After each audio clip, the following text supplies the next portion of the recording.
There's a saying that really gets to the heart of what we're talking about today. It goes like this. For a malware analyst, persistence is the make or break stage of an intrusion. And honestly, that's not an exaggeration. It's everything.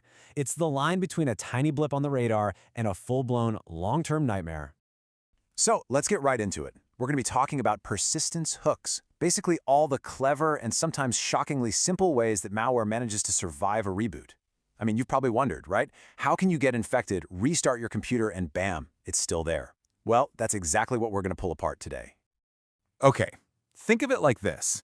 An attacker getting in the first time, maybe through a phishing link or something, that's just a foot in the door. It's fragile. One reboot, and they could be gone. But persistence, that's different.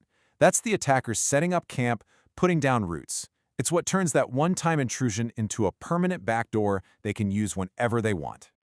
So why is this such a huge deal for security analysts? Well, there are 4 massive reasons. First, eradication. If you miss that persistence hook, you haven't actually fixed the problem. The malware will just pop right back up after a reboot. It's like cutting a weed but leaving the root. Next up, scope. Find one of these hooks on one machine, and suddenly you have a signature you can search for across your entire network. That's how you figure out if one infected machine is actually 100. Then there's attribution. Attackers can get a little lazy. They have their favorite tricks, and those habits can leave clues about who they are. And finally, and maybe most importantly, detection. You just can't build solid defenses if you don't know what you're defending against, right? It's all about understanding their playbook. All right, so before we can go hunting for what's wrong, we have to know what right looks like. We need a baseline. So let's take a quick look at the normal, everyday Windows startup process. This is the very blueprint that attackers are trying to hijack. And here's the thing that's so wild about this. Malware authors almost never reinvent the wheel. They're not creating some brand new magical way to start their programs. Nope, they just abuse the legitimate features that are already baked right into Windows. And the security world has a name for this whole category of techniques. It's tracked under the MITRE ATT&CK framework as T1547, boot or Logon Autostart Execution. Basically, the malware is just hitching a ride on the same system your normal apps use. So what does that logon process look like in super simple terms? Okay, first, a process called Winlogon gets everything started. Then, UserInit comes in and gets your user profile ready. All your settings and stuff. After that, the shell launches, which is usually just explore.exe. Your desktop, your icons, the whole shebang. But that last step, that's the one we care about. That's when all the auto starts execute. And this is where the action is. It's the moment where both good guys and bad guys get their chance to run. Okay, time to meet the usual suspects. We're going to go through the most common places malware loves to hide to survive a reboot. These are the spots that analysts check first, every single time. Let's kick things off with the easiest one to understand. First on our list, the startup folders. And honestly, it doesn't get any more basic than this. Windows has these special folders, and anything you put inside them, a program, a script, even just a shortcut, will automatically run when a user logs in. That's it. It's almost laughably simple, but man, is it effective. And these folders live in 2 main spots. You've got your per-user startup folder, which, just like it sounds, only affects a single user, so the malware only runs when that specific person logs in. But then there's the all users folder. Now that's the more powerful one. Drop something in there and it's going to run no matter who logs into that computer. So how do the bad guys actually use this? Well, the simplest way is to just drop their malicious executable right into the folder. But a little more cleverly, they'll often use a shortcut file, a .lnk file that points to their malware, which might be hidden somewhere else entirely. And of course, they're going to name it something totally boring and legitimate sounding like Adobe Updater.lnk to fly under the radar. The really advanced attackers might even mess with the registry to trick Windows into thinking some other folder is the real startup folder. All right, let's move on to our next suspect. And this one is an absolute classic, a real Hall of Famer in the world of malware, the Registry Run keys.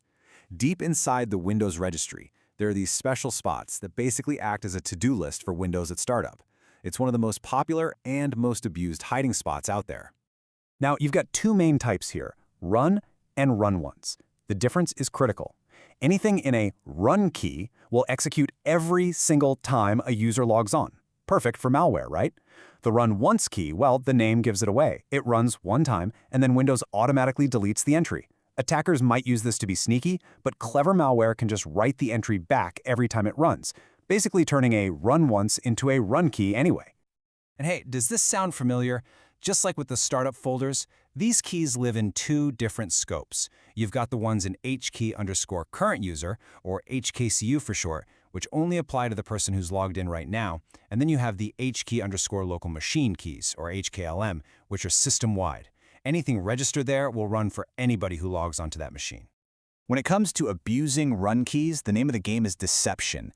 Attackers will add an entry that points to their malware, which is probably hiding in some deep, dark corner of your app data folder.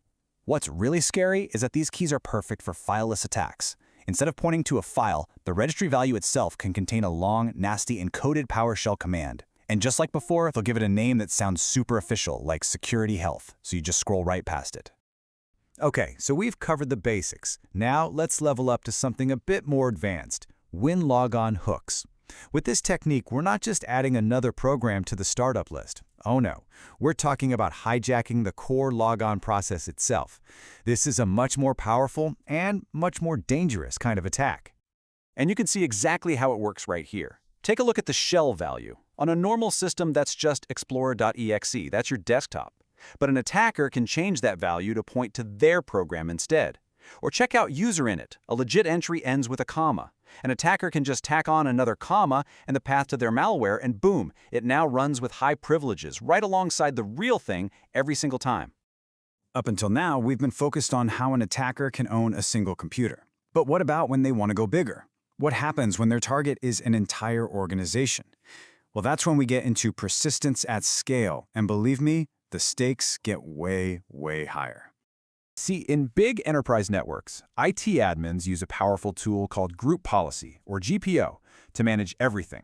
It's like a master remote control for thousands of computers. And one of its features is running logon scripts on machines. Now, if an attacker can get the keys to the kingdom, what we call domain admin rights, they can take over this system. And for them, that is the absolute holy grail of persistence. And check out how they pull it off. They could just sneak a few malicious lines into a totally legitimate IT script that's already running everywhere. Or they could just drop their own nasty script into a special shared network folder called sysvol. The result is catastrophic. With just one simple change, they can push ransomware to every single computer, install backdoors on every server. They can basically take over the entire network in one fell swoop. Okay, enough about the bad guys. We've seen their playbook. So now let's flip the script. How do we fight back? How do we find this stuff? It's time to open up the analyst's toolkit. Here are the heavy hitters. First up, for looking at a single machine, your absolute best friend is a tool called AutoRunOnce. It shows you every single thing set to start automatically on a system. It's incredible. Now, if you want to watch malware as it's actually setting up its persistence, you need Process Monitor. You can literally see it writing a malicious value to the registry in real time. And when you need to go big, when you need to hunt across the entire company, that's where your enterprise tools, your EDR, and SIEM come into play. So, how do you put these tools to work? Well, it follows a pretty logical workflow. First, you reverse the malware to get an idea of what it's capable of. Then, you reproduce its behavior by running it in a safe lab to see exactly what it does, what files it creates, what registry keys it touches. Next, you triage an infected machine using a tool like AutoRunOnce to find that specific hook. Once you have it, you hunt for that exact same artifact across your whole environment. And finally, you eradicate it, clean up the mess, and harden your defenses so it can't happen again. So let's just quickly recap the 4 big ones we've walked through. We had the super simple startup folders. We had the classic Registry Run keys. Then we moved up to the more powerful Winlogon hooks. And finally, the network killer GPO logon scripts. And all this really brings us to one final and kind of scary question. The next time you reboot your computer, do you really know everything that's waking up with it?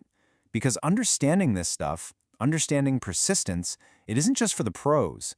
It's about knowing if the machine you use every day is actually truly yours.